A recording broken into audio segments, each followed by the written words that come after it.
Yo, welcome to another episode of A Chapter a Day to Keep the Devil Away. I am Tinaya Shea, and this is the place where we read a chapter of the Bible together every day until we finish the entire thing. Today, we're going to be reading Leviticus chapter 22. If you haven't read Leviticus chapter 21, you should go do that. But if you're joining us for the first time, just be with us where we are. Welcome home. All right, let's get into it. The Lord said to Moses, "Tell Aaron and his sons to be very careful with the sacred gifts that the Israelites set apart for me, so they do not bring shame on my holy name. I am the Lord.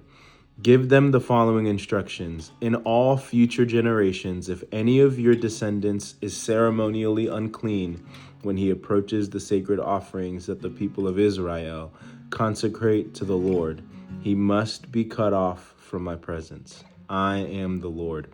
If any of Aaron's descendants has a skin disease or any kind of discharge that makes him ceremonially unclean, he may not eat from the sacred offerings until he has been pronounced clean. He also becomes unclean by touching a corpse, or by having an emission of semen, or by touching a small animal that is unclean, or by touching someone who is ceremonially unclean for any reason. The man who is defiled in any of these ways will remain unclean until evening. He may not eat from the sacred offerings until he has bathed himself in water. When the sun goes down, he will be ceremonially clean again and may eat from the sacred offerings, for this is his food.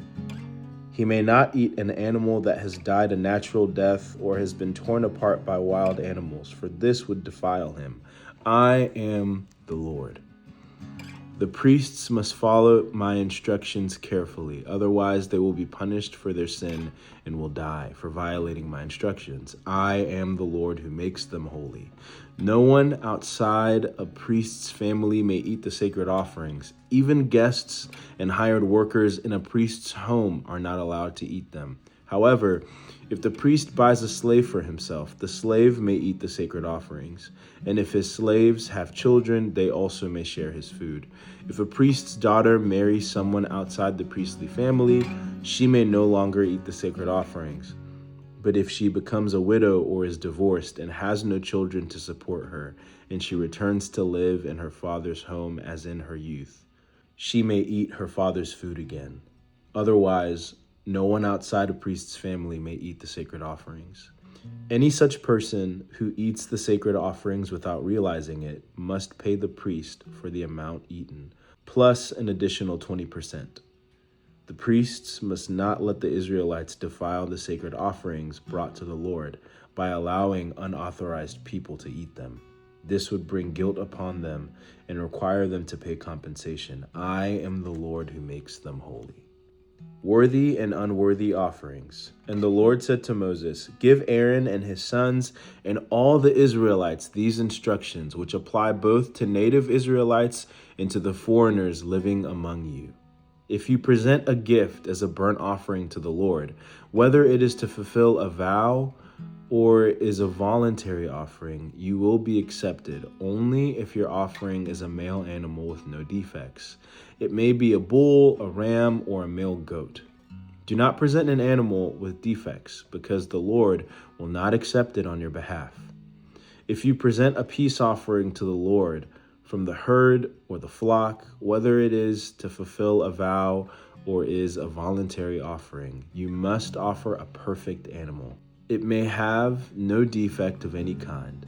You must not offer an animal that is blind, crippled, or injured, or that has a wart, a skin sore, or scabs. Such animals must never be offered on the altar as special gifts to the Lord. If a bull or a lamb has a leg that is too long or too short, it may be offered as a voluntary offering, but it may not be offered to fulfill a vow. If an animal has damaged testicles or is castrated, you may not offer it to the Lord. You must never do this in your own land. And you must not accept such an animal from foreigners and then offer it as a sacrifice to your God. Such animals will not be accepted on your behalf, for they are mutilated or defective. And the Lord said to Moses, when a calf or lamb or goat is born, it must be left with its mother for 7 days. From the 8th day on, it will be acceptable as a special gift to the Lord. But you must not slaughter a mother animal and her offspring on the same day, whether from the herd or the flock. When you bring a thanksgiving offering to the Lord, sacrifice it properly, so you will be accepted. Eat the entire sacrificial animal on the day it is presented. Do not leave any of it until the next morning. I am the Lord. You must faithfully keep all my commands by putting them into practice, for I am the Lord. Do not bring shame on my holy name, for I will display my holiness among the people of Israel. I am the Lord who makes you holy. It was I who rescued you from the land of Egypt, that I might be your God. I am the Lord. I love that. It was I who rescued you from the land of Egypt, that I might be your God. Such a gentlemanly way to say that, right? Like, I did this so that I would have the chance to be your God. That's pretty cool. It's pretty smooth.